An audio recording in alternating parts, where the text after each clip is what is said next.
Excuse me, guys, if you heard that, I had to clear my throat. Okay, here we go.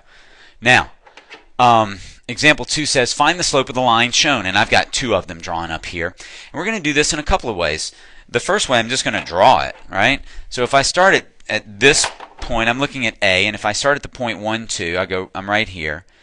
If I go up 1, 2, 3 units, right? So I need to rise 3, and then run 1, 2, 3 units. Then I'm brought to another point on the line, right? And I have the slope. It's 3 over 3. Guys, M is the letter that stands for slope. It's just the abbreviation for slope. Okay, so whenever we see M, we know we're talking about slope. Okay, and it's 3 over 3. We always reduce that, so the slope for that line is 1 over 1.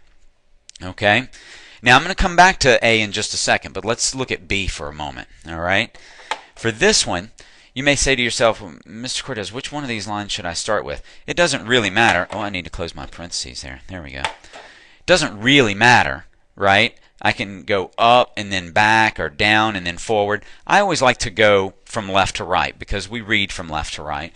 So if I start here on this point, I go down 1, 2, 3, 4. But you'll notice I said that I go down. So my rise is -4. And then I run 1, 2, 3. And I'm at another point on the line. So the slope is -4 thirds. Okay?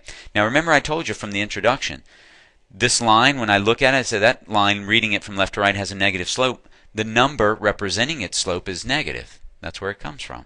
The first one in A was positive. Now, guys, I want to do this. I'm going to extend the page a bit. And I want us to look at the slope formula. Okay? Remember, the slope formula is M is equal to y sub 2 minus y sub 1 over x sub 2 minus x sub 1. Alright? Now, I always do this, guys, so that I don't mess anything up. I put parentheses there that I can fill in with the numbers later. Because these subtraction signs, this little subtraction sign right there, that doesn't stand for any negatives in the points. Okay? That means you've got to take one y and subtract it from the other. Alright, so if I look at this first one, I'm going to take 5. That's the y from one of the points, 4, 5. And I have to subtract the y from the other line. That's 2. Okay? So you'll notice the 5 right here. Oh, I don't want to do that. Right? I didn't want to do that either. Okay? You guys know what the y from that other point, subtract the y from the lower point there. 5 minus 2.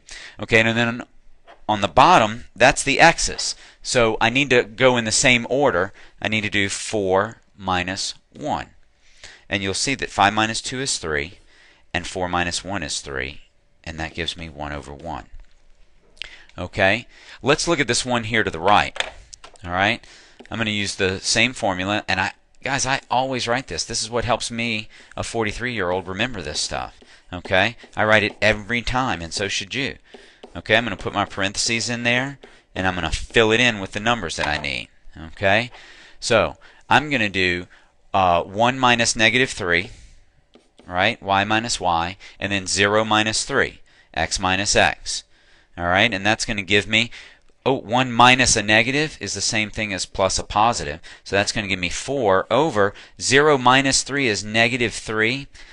And guys, for us, we are always going to write the negative sign on the top. So if you ever get it on the bottom, move it to the top, and it's -4 thirds.